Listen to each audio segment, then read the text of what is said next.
ಶುರುಕರು.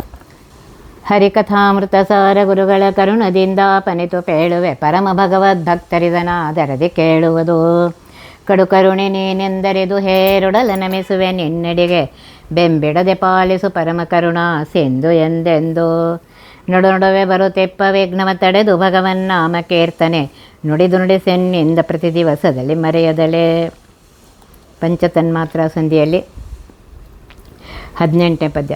ಚತುರಮೂರ್ತ್ಯಾತ್ಮಕ ಹರಿಯು ತ್ರಿವಿಂಶತಿ ಸ್ವರೂಪದಿ ಬ್ರಹ್ಮನೋಳ್ ಮಾರುತನೊಳಿಪ್ಪತ್ತೇಳು ರೂಪದೊಳಿಪ್ಪ ಪ್ರದ್ಯುಮ್ನ. ಸುತರೊಳಿಪ್ಪತ್ತೈದು 18 ತುಳ ರೂಪಗಳರಿತು ವತ್ಸರ ಶತಗಳಲ್ಲಿ ಪೂಜಿಸುತ್ತಿರು ಚತುರಾತ್ಮಕನ ಪದವ. ಚತುರಮೂರ್ತ್ಯಾತ್ಮಕ ವಾಸುದೇವ, ಸಂಕರ್ಷಣ, ಪ್ರದ್ಯುಮ್ನ, ಅನಿರುದ್ಧ ಈ 4 ರೂಪದಿಂದ ಪರಮಾತ್ಮ. ತ್ರಿವಿಂಶತಿ ಸ್ವರೂಪದಿ ಬ್ರಹ್ಮನೊಳು 30 ರೂಪಗಳಿಂದ ವಾಸುದೇವ ಬ್ರಹ್ಮದೇವರಲ್ಲಿ 30 ವರ್ಷ, ಮಾರುತನಲ್ಲಿ 27 ವರ್ಷ, ಮಾರುತನಲ್ಲಿ 27 ರೂಪದಿಂದ 27 ವರ್ಷ. ಸಂಕರ್ಷಣ ದೇವನ ಕಾರ್ಯ ಸುತರಳಿ 25 18 ತುಳ ರೂಪಗಳರಿತು. ಆದಿ ಸೃಷ್ಟಿಯಲ್ಲಿ ಪ್ರದ್ಯುಮ್ನ ದೇವನಿಂದ ಕೃತಿಯಲ್ಲಿ ಹುಟ್ಟಿದ ಸರಸ್ವತಿ ಭಾರತೀ ದೇವಿಯರಲ್ಲಿ ಸರಸ್ವತೀ ದೇವಿಯಲ್ಲಿ 25 ರೂಪದಿಂದ ಪ್ರದ್ಯುಮ್ನ ದೇವರ ಕಾರ್ಯ, ಭಾರತೀ ದೇವಿಯರಲ್ಲಿ 18 ವರ್ಷ ಅನಿರುದ್ಧ ದೇವರ ಕಾರ್ಯ, 18 ರೂಪಗಳ ಕಾರ್ಯ. ಇದನ್ನು ತಿಳಿದು ವತ್ಸರ ಶತಗಳಲ್ಲಿ 100 ವರ್ಷಗಳಲ್ಲಿ ಚತುರಾತ್ಮನ ಪದವನ್ನು, ಅವನ ಪಾದಗಳನ್ನು ವಾಸುದೇವ, ಸಂಕೃಷ್ಣ, ಪ್ರದ್ಯುಮ್ನ, ಅನಿರುದ್ಧ ಈ 4 ರೂಪದಿಂದಿರುವಂತಹ ಪರಮಾತ್ಮನ ಪಾದವನ್ನು ಸ್ಮರಣೆ ಮಾಡ್ತಾ ಇರು ಅಂತ ಹೇಳ್ತಾ ಇದ್ದಾರೆ. ಬ್ರಹ್ಮದೇವರಲ್ಲಿ 30 ವರ್ಷ, ವಾಯುದೇವರಲ್ಲಿ 27 ವರ್ಷ, ಸರಸ್ವತೀ ದೇವಿಯರಲ್ಲಿ 25 ವರ್ಷ, ಭಾರತೀ ದೇವಿಯರಲ್ಲಿ 18 ವರ್ಷ. ಈ ರೀತಿಯಾಗಿ ಇದ್ದಾರೆ 100 ವರ್ಷ. 100 ವರ್ಷಕ್ಕೆ ದಿವಸ 36,000 ವ್ಯಹವು ನಾಡಿ ಶರೀರದೊಳಗೆ ನಿತ್ಯಹವು ಸ್ತ್ರೀ ಪುಂಭೇದದಲ್ಲಿ ಹರಿಯ.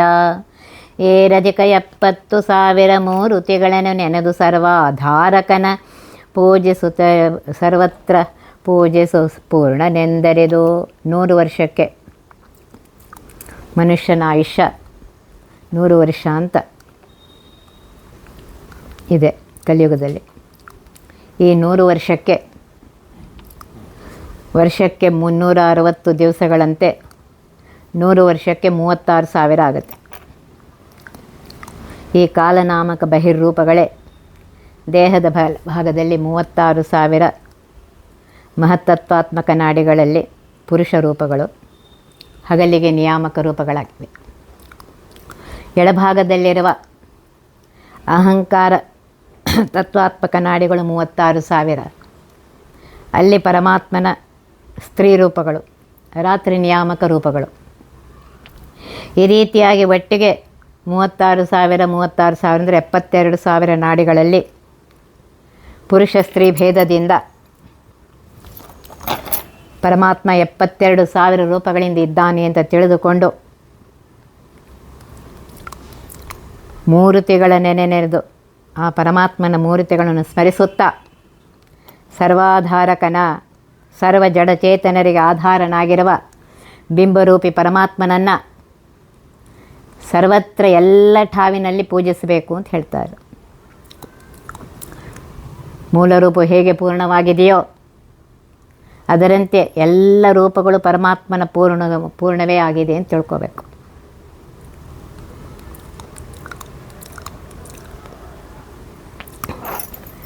ಸರಿಯಾಗಿ ತಿಳಿದುಕೊಂಡು ಆ ರೀತಿ ಮಾಡು ಅಂತ ಹೇಳ್ತಾ ಇದ್ದಾರೆ.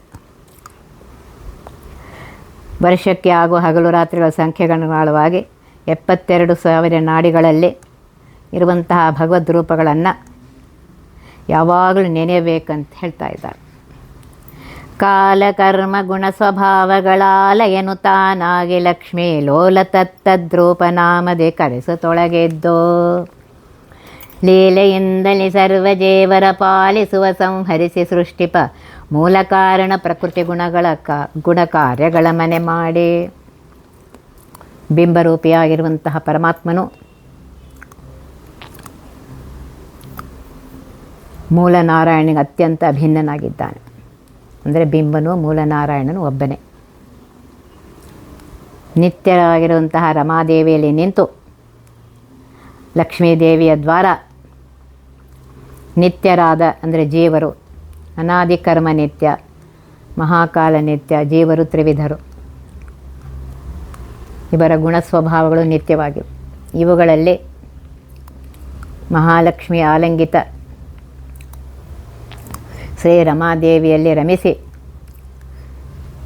ರಮಾದೇವಿಗೆ ವಿಶೇಷ ಆನಂದ ಕೊಡುವಂತಹ ಪರಮಾತ್ಮನು ಮೂಲ ಕಾರಣ ಪ್ರಕೃತಿ, ಮೂಲಚಿತ್ ಪ್ರಕೃತಿ ಕಾರಣ ಆಗಿದ್ದಾಳೆ.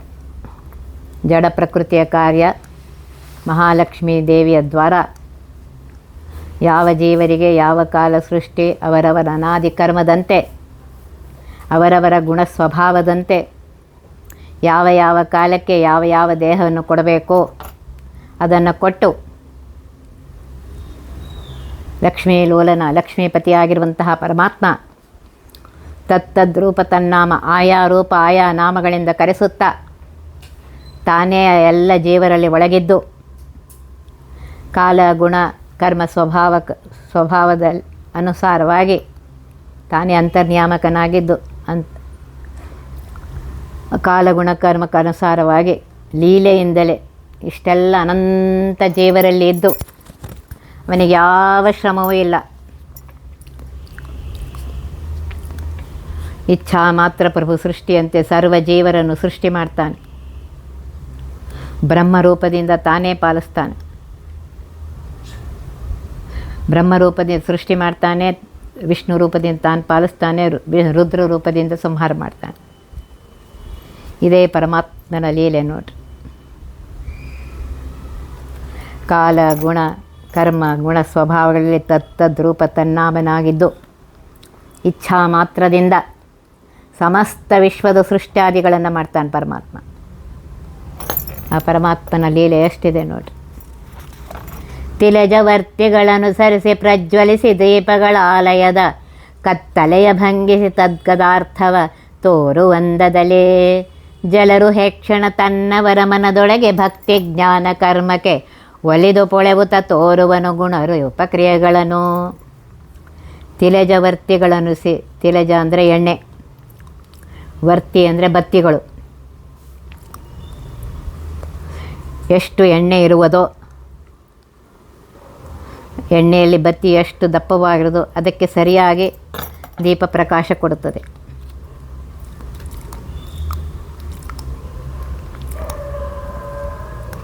ಪರಮಾತ್ಮ ಸರ್ವ ಜೀವರ ಬಿಂಬನಾಗಿದ್ದಾನೆ. ಒಂದೇ ಪ್ರಕಾರನಾಗಿದ್ದರೂ ಜಲರು ಹೇಕ್ಷಣ, ಜಲದಲ್ಲಿ ಉತ್ಪನ್ನವಾದ ಕಮಲದಂತೆ, ಕಮಲದ ಪತ್ರಂತೆ ವಿಶಾಲವಾದ ನೇತ್ರವುಳ್ಳ ಪರಮಾತ್ಮನು, ಕರುಣಾಮೃತ ವೀಕ್ಷಣನಾಗಿರುವಂತಹ ಪರಮಾತ್ಮನು ತನ್ನ ನಿಜ ಭಕ್ತರಾದ ಬ್ರಹ್ಮಾದಿ ತೃಣಾಂತ ಮುಕ್ತಿಯೋಗ್ಯರಾದ ಸಕಲ ಜೀವರಲ್ಲಿ ಸ್ವರೂಪವಾದ ಜೀವದ ಯೋಗ್ಯತೆ ಅಂದರೆ ಭಕ್ತಿ ಎಂಬುದೇ ಸ್ನಿಗ್ಧವಾದ ಎಣ್ಣೆ. ಸದಾಚಾರ ಅಂದರೆ ಸತ್ಕರ್ಮದಿಂದ ಈ ಜ್ಞಾನದಿಂದ ವಿಶಿಷ್ಟವಾದ ಜ್ಞಾನ ಗುರುದ್ವಾರ ಲಭಿಸಿದರೆ ಪರಮಾತ್ಮನು ಸ್ವರೂಪ ಯೋಗ್ಯತೆಯಂತೆ ಬಿಂಬರೂಪನಾಗಿ ಹೊಳಿತಾನೆ. ಅಪರೋಕ್ಷ ಜ್ಞಾನ ಕೊಟ್ಟು ಜೀವ ಯೋಗ್ಯತೆಗನುವಾಗಿ ತನ್ನ ಗುಣ ರೂಪ ಕ್ರಿಯಾ ಲೀಲಾ ವ್ಯಾಪಾರಗಳನ್ನು ಜೀವರಿಗೆ ಪ್ರಕಟಿಸಿ ತೋರಿಸುತ್ತಾ ಮುಕ್ತಿಯಲ್ಲಿ ನಿತ್ಯಾನಂದವಿವ ಕರುಣಾ ಸಮುದ್ರನಾಗಿದ್ದಾನೆ ಪರಮಾತ್ಮ. ದೀಪವು ಎಣ್ಣೆ ಬತ್ತಿಯನ್ನು ಅನುಸರಿಸಿ ಉರಿಯುತ್ತಾ ಮನೆಯೊಳಗಿನ ಕತ್ತಲೆಯನ್ನು ಕಳೆದು ಅಲ್ಲಿರುವ ವಸ್ತುಗಳನ್ನು ತೋರಿಸುವಂತೆ ಪರಮಾತ್ಮನು ಭಕ್ತರ ಜ್ಞಾನ ಭಕ್ತಿ ವೈರಾಗ್ಯಗಳನ್ನು ಅನುಸರಿಸಿ ಅವರ ಮನಸ್ಸಿನಲ್ಲಿ ಹೊಳೆದು ತನ್ನ ಗುಣರೂಪ ಕ್ರಿಯೆಗಳನ್ನು ತೋರಿಸ್ತಾನೆ. ಆವ ದೇಹವ ಕೊಡಲಿ ಹರಿ ಮತ್ತಾವ ಲೋಕದೊಳೆಡಲಿ ತಾ ಮತ್ತಾವ ದೇಶದೊಳಿರಲಿ ಆವ ಅವಸ್ಥೆಗಳು ಬರಲಿ. ಈ ವಿಧದಿ ಜಡಚೇತನದೊಳು ಪರಾವರೇಶನ ರೂಪಗುಣಗಳ ಭಾವಿಸುತ್ತ ಸುಜ್ಞಾನ ಭಕ್ತಿಯ ಬೇಡುಕೊಂಡಾಡು. ಯಾವ ದೇಹವ ಕೊಡಲಿ, ಯಾವ ದೇಹ ಕೊಡಲಿ, ನಿನ್ನ ಬಿಂಬನಾಗಿ ಹೊಳೆದ ಮೇಲೆ ಪರಮಾತ್ಮನ ಅನುಗ್ರಹದಿಂದ ಅಪರೋಕ್ಷ ಜ್ಞಾನದಿಂದ ಪ್ರಾರಬ್ಧ ಕರ್ಮ ವಶಾತ್ ಕೆಲವು ಜನ್ಮಗಳನ್ನು ಕೊಡ್ತಾನೆ. ಇಂತಹ ದೇಹ ಅವಸ್ಥೆಯಲ್ಲಿ ಮತ್ತು ಅಜ್ಞಾನ ದಶೆಯಲ್ಲಿ ಅನೇಕ ದೇಹ ನೀಚ ಯೋನಿಗಳು ಬರುತ್ತವೆ.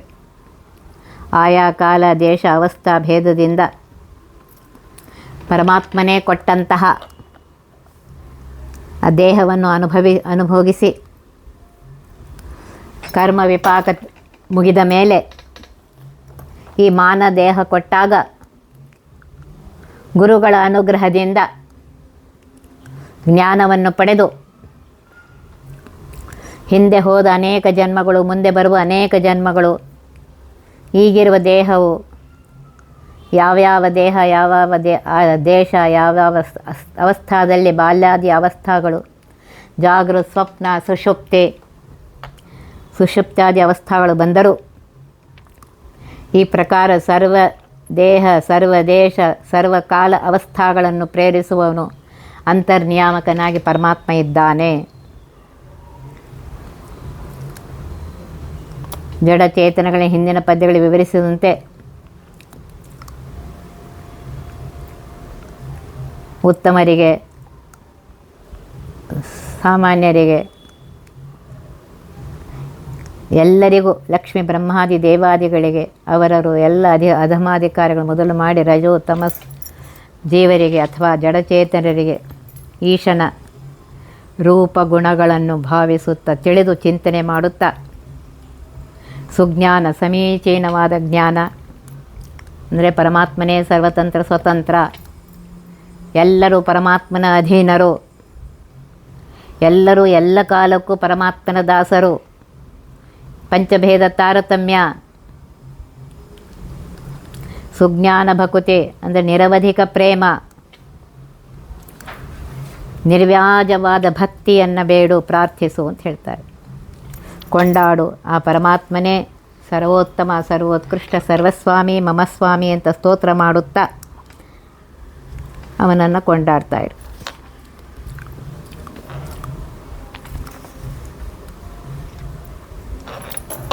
ಯಾವ ದೇಶ, ಕಾಲ, ಲೋಕ ಅವಸ್ಥೆಗಳಲ್ಲಿದ್ದರೂ ಹಿಂದೆ ಹೇಳಿದಂತೆ ಚೇತನಾತ್ಮಕ ಸಮಸ್ತ ವಿಶ್ವದಲ್ಲಿ ನಿಯಾಮಕನಾಗಿ ವ್ಯಾಪಾರ ಮಾಡುವ ಸರ್ವೇಶನಾದ ಪರಮಾತ್ಮನು ಆ ಪರಮಾತ್ಮನ ಗುಣರೂಪಗಳನ್ನು ಧ್ಯಾನಿಸುತ್ತಾ ಜ್ಞಾನ, ಭಕ್ತಿ, ವೈರಾಗ್ಯಗಳನ್ನು ಬೇಡು. ಹೀಗೆ ಧ್ಯಾನಿಸುತ್ತಿರುವ ನಿನಗೆ ಯಾವ ಜನ್ಮ ಮುಂದೆ ಬರ್ತದೆ ಎಂಬ ಯೋಚನೆ, ಹೆದರಿಕೆಗೆ ಕಾರಣವಿಲ್ಲ. ಹೆದರಬೇಡ ಅಂತ ಹೇಳ್ತಾ ಇದ್ದಾರೆ. ಒಂದರೊಳಗೊಂದೊಂದು ಬೆರೆದಿಹ ಇಂದಿರೇಶನ ರೂಪಗಳು ಮನ ಬಂದ ತೆರದಲ್ಲಿ ಚಿಂತಿಸದನು ಮಾನವಿದಕ್ಕೆಲ್ಲ. ಸಿಂಧುರಾಜನುಳಂಬರಾಲಯ ಬಂಧಿಸಲು ಪ್ರತಿ ತಂತುಗಳದು ಬೆಂದು ವ್ಯಾಪಿಸಿದಂತೆ ಇರುತ್ತಿಪ್ಪನು ಚರಾಚರದೆ.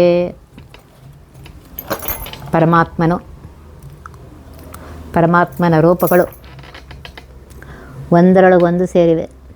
ಶ್ರೀ ಇಂದಿರ ಲಕ್ಷ್ಮೀದೇವಿಯ ಪತಿಯಾಗಿರುವಂತಹ, ಸ್ವಾಮಿಯಾಗಿರುವಂತಹ ಪರಮಾತ್ಮನ ರೂಪವು ಅನಂತವು. ಹೇಗೆ ಅಂದರೆ ಜೀವರು ಅನಂತ, ದೇಶ ಅನಂತ, ಕಾಲ ಅನಂತ, ಕರ್ಮ ಅನಂತ, ಗುಣ ಸ್ವಭಾವಗಳು ಅನಂತ, ಜೀವರ ದೇಹಗಳು ಅನಂತ, ಜಡ ಪ್ರಕೃತಿ ಪರಮಾಣುಗಳು ಅನಂತ. ಹೀಗೆ ಅನಂತ ಪರಮಾತ್ಮನ ರೂಪಗಳು ಒಂದರೊಳಗೊಂದು ಬೆರೆದಿಹವು. ಮೇಲೆ ಹೇಳಿದಂತೆ ಒಂದು ರೂಪದಲ್ಲಿ ಅನಂತ ರೂಪವು ತುಂಬಿಕೊಂಡಿವೆ ಮತ್ತು ಮೂಲ ಒಂದು ರೂಪವು ಅನಂತ ರೂಪಗಳಲ್ಲಿ ಸೇರಿಕೊಂಡಿದೆ. ಇಂತಹ ಅತ್ಯದ್ಭುತ ಮಹಿಮನಾಗಿರುವಂತಹ ಆ ಪರಮಾತ್ಮನ ಅನಂತ ರೂಪಗುಣಗಳು ಮಹಾಲಕ್ಷ್ಮೀ ದೇವಿಯಿಂದಲೇ ಸಾಕಲ್ಲೇನ ತಿಳಿಯಲು ಅಶಕ್ಯವಾದರೂ ಭಯಪಡಬೇಡಿರಿ ಅಂತ ಹೇಳ್ತಾ ಇದ್ದಾರೆ. ನಿಮ್ಮ ಯೋಗ್ಯತೆಯಂತೆ ಮನೋನಿಯಾಮಕನಾಗಿರುವಂತಹ ಪರಮಾತ್ಮನು ಪ್ರೇರಿಸಿದಂತೆ ಮನಬಂದ ತೆರದಲ್ಲಿ ಯಾವ ಕಾಲ ಯಾವ ದೇಶದಲ್ಲಿ ಮನಸ್ಸಿಗೆ ಪ್ರೇರಿಸಿದಂತೆ ಪರಮಾತ್ಮ ಬಿಂಬನಾಗಿರುವಂತಹ ಅವನೇ ಅನಂತ ರೂಪನಾಗಿರುವನೆಂದು ತಿಳಿದು ಅವನ ಬಗ್ಗೆ ಚಿಂತನೆ ಮಾಡ್ತಾಯಿರಿ. ಇದಕ್ಕೆ ಯಾವ ಅನುಮಾನವನ್ನು ಮಾಡಬೇಡ. ಒಂದು ರೂಪ ಚಿಂತಿಸಿದರೆ ಅನಂತ ರೂಪಗಳು ತೃಪ್ತಿಯಾಗುತ್ತೆ ಅಂತ. ಅದಕ್ಕೆ ದೃಷ್ಟಾಂತವನ್ನು ಕೊಡ್ತಾ ಇದ್ದಾರೆ. ಸಿಂಧುರಾಜನಳು ಮಹಾಸಮುದ್ರದ ನೀರಿನಲ್ಲಿ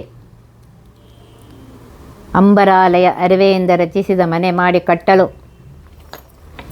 ಆ ಅರಿವೆಯ ತಂತುಗಳಲ್ಲಿ ಪ್ರತಿ ದಾರಗಳಲ್ಲಿ ಉದಕ ಬಿಂದುಗಳು ಅನಂತವಾಗಿ ವ್ಯಾಪಿಸಿದಂತೆ ಅನಂತ ಉದಕ ಬಿಂದುಗಳ ತೆರ ಅನಂತ ರೂಪಿಯಾಗಿರುವಂತಹ ಪರಮಾತ್ಮನು ಚರಾಚರದಿ ಚೇತನ ಜಡರಲ್ಲಿಯೂ ಬ್ರಹ್ಮಾಂಡ ಬಹಿರದಲ್ಲಿಯೂ ಸರ್ವತ್ರದಲ್ಲಿ ವ್ಯಾಪಿಸಿದ್ದಾನೆ.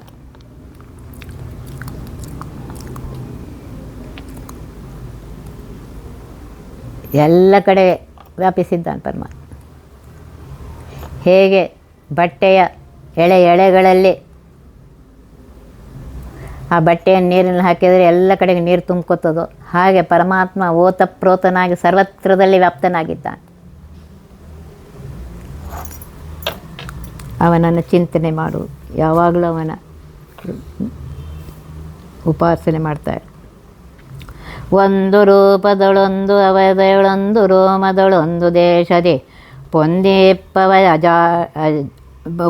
ಜಾಂಡನಂತಾನಂತ ಕೋಟಿಗಳು ಹಿಂದೆ ಮಾರ್ಕಂಡೇಯ ಕಾಣನೆ ಒಂದು ರೂಪದಿ ಸೃಷ್ಟಿ ಪ್ರಳಯವ ಇಂದಿರೇಶನುಳೆಚ್ಚರಿ ಅಪ್ರಮೇಯ ಸದಾ.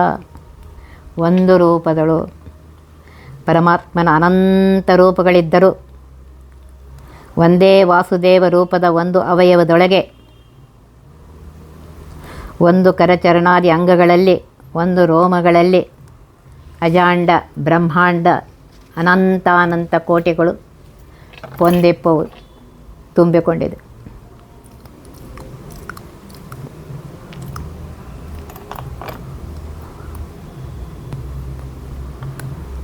ಪರಮಾತ್ಮ ತನ್ನ ಇಚ್ಛೆಯಿಂದ ಮಹತ್ತಾದ ಬ್ರಹ್ಮಾಂಡಗಳನ್ನು ಸೂಕ್ಷ್ಮವಾಗಿ ಮಾಡಿ ಅನಂತ ಬ್ರಹ್ಮಾಂಡಗಳನ್ನು ಧಾರಣ ಮಾಡಿದ್ದಾನೆ ಅಂಥೇಳಿ ಅವನ ಮಹಾತ್ಮೆಯನ್ನು ಭಕ್ತನಾದ ಮಾರ್ಕಂಡೇಯ ಋಷಿಗೆ ಒಲಿದು ಆತನ ಆಶ್ರಮದಲ್ಲೇ ಪ್ರಳಯೋದಕವನ್ನು ಕಲ್ಪಿಸಿ ತನ್ನ ಒಂದು ರೂಪದಿಂದಲೇ ಅನಂತ ರೂಪಗಳನ್ನು ಆವಿರ್ಭೂತವಾಗಿ ಮಾಡಿ ಒಂದೇ ರೂಪನಾದರೂ ಸೃಷ್ಟಿ ಸ್ಥಿತಿ ಪ್ರಳಯಗಳನ್ನು ಮಾಡುವ ರೂಪಗಳನ್ನು ಹಿಂದಿನ ಕಲ್ಪ ಅಥವಾ ಹಿಂದಿನ ಯುಗದಲ್ಲಿ ಮಾರ್ಕಂಡೇಯ ಋಷಿಗಳು ಕಾಣಲಿಲ್ಲವೇ? ಕಂಡಿದ್ದಾರೆ.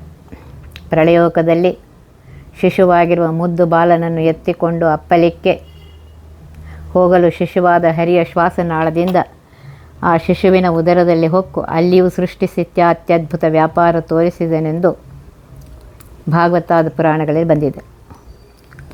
ಇದೇ ಪರಮಾತ್ಮನ ಅತ್ಯದ್ಭುತವಾದ ಶಕ್ತಿ. ಲಕ್ಷ್ಮೀಪತಿಯಾಗಿರುವಂಥ ಪರಮಾತ್ಮನಲ್ಲಿ ಇದು ಏನು ಅಚ್ಚರಿ ಅಂತಾರೆ, ಏನು ಆಶ್ಚರ್ಯ ಅಂತ ಹೇಳ್ತಾ ಇದೆ. ಅಪ್ರಮೇಯ ಸದಾ, ನಿರಂತರದಲ್ಲಿ ಯಾರಿಂದಲೂ ಪೂರ್ಣವಾಗಿ ಅರಿಯದ ಮಹಿಮೆ ಉಳ್ಳಂತಹ ಪರಮಾತ್ಮನಿವನು. ಪರಮಾತ್ಮನ ಒಂದೊಂದು ರೂಪ, ಅವಯವ, ಅದರ ಪ್ರದೇಶ, ರೋಮ, ಅಪರಿಮಿತ ಅವಕಾಶ ಇವೆಲ್ಲವೂ ಪರಿಪೂರ್ಣವಾದುದರಿಂದ ಅನಂತಾನಂತ ಬ್ರಹ್ಮಾಂಡ ಕೋಟಿಗಳು ಇರುತ್ತವೆ ಅಂಥೇಳಿ ಮಾರ್ಕಂಡೇಯರಿಗೆ ಕಂಡುಬಂದಿದೆ. ಅಪ್ರಮೇಯನಾಗಿರುವಂತಹ ಪರಮಾತ್ಮನಿಗೆ ಇದು ಆಶ್ಚರ್ಯಕರವಲ್ಲ ಅಂತ ಹೇಳ್ತಾ ಇದ್ದಾರೆ ಈ ಪದ್ಯದಲ್ಲಿ. ಒಂದನಂತಾನಂತ ರೂಪಗಳೊಂದೇ ರೂಪದೊಳಿಹವು ಲೋಕದೊಳೊಂದೇ ರೂಪದಿ ಸೃಷ್ಟಿ ಸ್ಥಿತಿ ಮೊದಲಾದ ವ್ಯಾಪಾರ ಒಂದೇ ಕಾಲದಿ ಮಾಡಿ ತಿಳಿಸದೆ ಸಂದಣಿಸಿಕೊಂಡಿಪ್ಪ ಜಗದೊಳು ನಂದನ ರಣದೊಳಗೆ ಇಂದ್ರ ಆತ್ಮಜಗೆ ತೋರಿಸನೆ. ಒಂದು ರೂಪ, ಅನಂತ ರೂಪಗಳಿರುವುದು. ಅನಂತ ರೂಪಗಳಲ್ಲಿ ಒಂದು ರೂಪ ಇದೆ.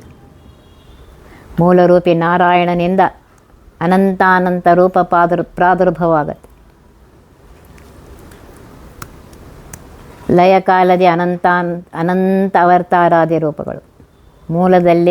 ಮೂಲ ರೂಪದಲ್ಲಿ ಲಯ ಅಥವಾ ಅನಂತ ರೂಪ ಗುಣಕ್ರಿಯಾಗಳು ಅನಂತ ರೂಪ ಶಕ್ತಿಯು ಮೂಲ ರೂಪದಂತೆ ಇರುತ್ತವೆ. ಕಿಂಚಿತ್ತಾದರೂ ಅಂಶ ರೂಪಗಳಿಗೆ ಭೇದವಿಲ್ಲ. ಲೋಕಗಳೊಂದೇ ರೂಪದೇ. ಈ ಎಲ್ಲ 14 ಲೋಕಗಳನ್ನು ಒಂದೇ ರೂಪದಿ ಶ್ರೀ ಮೂಲರೂಪಿಯಾಗಿರುವಂತಹ ನಾರಾಯಣನ ಕೃಷ್ಣ ಕೇಶಾವೇಶ ಪೂರ್ಣನಾದ ಶ್ರೀ ಕೃಷ್ಣ ಪರಮಾತ್ಮನು ತನ್ನ ವಿಶ್ವರೂಪವನ್ನು ಇಂದ್ರಾಂಶನಾದ ಅರ್ಜುನನಿಗೆ ತನ್ನ ಮುಖದಲ್ಲಿ ತೋರಿಸಿದ. ಸೃಷ್ಟಿ ಸ್ಥಿತಿ ಮುಂತಾದ ಅಷ್ಟಕರ್ತೃತ್ವ ವ್ಯಾಪಾರವನ್ನು ಒಂದೇ ಕಾಲದಲ್ಲಿ ಮಾಡಿದ್ದನ್ನು ತೋರಿಸಿದ್ದಾನೆ. ನೋಡಿ ತಿಳಿಸದೆ ಅರ್ಜುನ ಬೆರಗಾಗಿ ಸಾಕು ಸಾಕಪ್ಪ ಕೃಷ್ಣ ಅಂತ ಬೇಡ್ಕೊತಾನೆ. ಇಂತಹ ಮಹಿಮೆಯ ನೋಡಿದ ಅರ್ಜುನ ಉತ್ತಮಾಧಿಕಾರಿಯಾದರೂ ತನ್ನ ನಿಜ ಶಕ್ತಿ ಪೂರ್ಣ ತಿಳಿಸದೆ ಸಂದಣಿಸಿಕೊಂಡಿಪ್ಪ ಜಗದೊಳು ಇದರಂತೆ ಸಮಸ್ತ ಬ್ರಹ್ಮಾಂಡದಲ್ಲಿ ಸಂದಣಿಸಿ ಅನಂತಾನಂತ ರೂಪದಿಂದ ಓತಪ್ರೋತನಾಗಿ ತುಂಬಿಕೊಂಡಿರುವುದನ್ನು ರಣದೊಳು ಕುರುಕ್ಷೇತ್ರ ಯುದ್ಧ ಭೂಮಿಯಲ್ಲಿ ಇಂದ್ರಾತ್ಮಜನಿಗೆ ಇಂದ್ರಪುತ್ರನಾಗಿರುವಂತಹ ಅರ್ಜುನನಿಗೆ ಇಂತಹ ಮಹಿಮೆ ತೋರಿಸಲಿಲ್ಲೇನು? ತೋರಿಸಿದ್ದಾನೆ. ಒಂದು ರೂಪದಲ್ಲಿ ಪರಮಾತ್ಮನ ಒಂದು ರೂಪದಲ್ಲಿ ಅನಂತಾನಂತ ರೂಪಗಳಿವೆ. ಸಕಲ ಲೋಕಗಳನ್ನು ಒಂದೇ ರೂಪದಿಂದ ಸೃಷ್ಟಿ ಮಾಡಿರುವ ಪರಮಾತ್ಮನು ತನ್ನಲ್ಲಿರುವ ಅನಂತಾನಂತ ರೂಪಗಳನ್ನು ಅರ್ಜುನನಿಗೆ ತೋರಿಸ್ತಾನೆ. ಆದ್ದರಿಂದ ಒಂದು ರೂಪದಲ್ಲಿರುವ ಅನಂತಾನಂತ ರೂಪಗಳ ಜ್ಞಾನವು ಅಜ್ಞರಿಗಾಗದಿದ್ದರೂ ಜ್ಞಾನಿಗಳಿಗಿದ್ದೇ ಇರುತ್ತದೆ ಅಂತ ಈ ಪದ್ಯದಲ್ಲಿ ಹೇಳ್ತಾ ಇದ್ದಾರೆ. ಶ್ರೀರಮೇಶನ ಮೂರ್ತಿಗಳು ನವನಾರಿ ಕುಂಜರದಂತೆ ಏಕಾಕಾರ ತೋರ್ಪವು ಅವಯವಗಳಲ್ಲಿ ಬೇರೆ ಬೇರ್ಕಂಗೊಳಿಸುವ ಶರೀರದೊಳು ನಾನಾ ಪ್ರಕಾರ ವಿಕಾರ ಶೂನ್ಯ ವಿರಾಟ ನೆನೆಸುವ ಪದುಮಜಾಂಡದೊಳು. ಶ್ರೀರಮೇಶನ ಮೂರ್ತಿಗಳು ಮಹಾಲಕ್ಷ್ಮೀ ದೇವಿಗೆ ಪತಿಯಾದಂತಹ ಪರಮಾತ್ಮನ ಮೂರ್ತಿಗಳು ಜಗತ್ತಿನಲ್ಲಿ ಸರ್ವದೇಹದಲ್ಲಿ ಹೇಗೆ ಬೆರೆದಿವೆ ಅಂದರೆ ನವನಾರಿ ಕುಂಜರದಂತೆ ಅಂತ ಹೇಳ್ತಾರೆ. 9 ನಾರಿ ಸ್ತ್ರೀಯರಿಂದ ಕೂಡಿದ ಕುಂಜರ ಶ್ರೇಷ್ಠ ರೂಪವಾದ ಅಂದರೆ ಇಲ್ಲಿ ಹೇಳ್ತಾ ಇದ್ದಾರೆ ಜೀವಂತರ್ಯಾಮಿ ಬಿಂಬನ ಸೇವಾರ್ಥವಾಗಿ ಛತ್ರ ಚಾವನ ವ್ಯಜನ ತಾಳ ಮೃದಂಗ ನೃತ್ಯ ವಾದ್ಯಾದಿ ಸೇವೆ ಮಾಡತಕ್ಕಂಥ ಜೀವನ ಹೃತ್ಕಮಲ ಶ್ವೇತ ವರ್ಣಾಬ್ಜದಲ್ಲಿ ವಿಮಲಾದಿ 8 ಸ್ತ್ರೀ ರೂಪಗಳು, 8 ಕಮಲದಳಗಳಲ್ಲಿ ಮಧ್ಯಪೀಠ ರೂಪನಾಗಿ ಅನುಗ್ರಹವೆಂಬ ಶಕ್ತಿ 9 ಸ್ತ್ರೀ ರೂಪಗಳು, ಸೇವಕ ರೂಪಗಳು, ಪ್ರಳಯ ಕಾಲದಲ್ಲಿ ಪರಮಾತ್ಮನ ಅನಂತಾನಂತ ರೂಪಗಳು, ಮೂಲರೂಪಿಯಾಗಿರುವಂತಹ ನಾರಾಯಣನಲ್ಲಿ ಇವೆಲ್ಲ ಐಕ್ಯವಾಗಿದೆ ಅಂತ ಶಾಸ್ತ್ರದಲ್ಲಿ ಹೇಳಿದ್ದಾರೆ. ನೋಡಿರಿ, ಪರಮಾತ್ಮ ಜೀವರಿಗೆ ಎಷ್ಟು ಉಪಕಾರ ಮಾಡ್ತಾ ಇದೆ. ಅನಂತ ಜೀವರಾಶಿಗಳಿವೆ. ಆ ಅನಂತ ಜೀವರಾಶಿಗಳಲ್ಲಿ ತಾನು ಇಷ್ಟೆಲ್ಲ ರೂಪಗಳನ್ನ ತೆಗೆದುಕೊಂಡು ಆಯಾ ಜೀವರ ಕರ್ಮಕ್ಕನುಸಾರವಾಗಿ ಅವರಿಂದ ಕಾರ್ಯಗಳನ್ನು ಮಾಡಿಸಿ ಅವರಿಗೇನು ಫಲ ಕೊಡಬೇಕು ಅದನ್ನು ಕೊಡ್ತಾ ಇದ್ದಾನೆ. ಇವಿನ್ನು ವಿವರವನ್ನು ನಾಳಿನ ದಿವಸ ನೋಡೋಣ. ಒತ್ತಿ ವಿಘ್ನಗಳ ಕಳೆದ ಮೃತ್ಯುವಿಗೆ ಮರೆ ಮಾಡಿ ಕಾಲನ ದೂತರಿಗೆ ಭೀಕರವ ಪುಟ್ಟಿಸಿ ಸಕಲ ಸಿದ್ಧಿಗಳ ಒತ್ತಿಗೊಳ್ಳಿಸಿ ಮನರು ಹೇಕ್ಷಣ ನೃತ್ಯ ಮಾಡುವರವರ ಮನೆಯೊಳು ನಿತ್ಯಮಂಗಳ ಹರಿಕಥಾಮೃತ ಸಾರ ಪಠಿಸುವರ.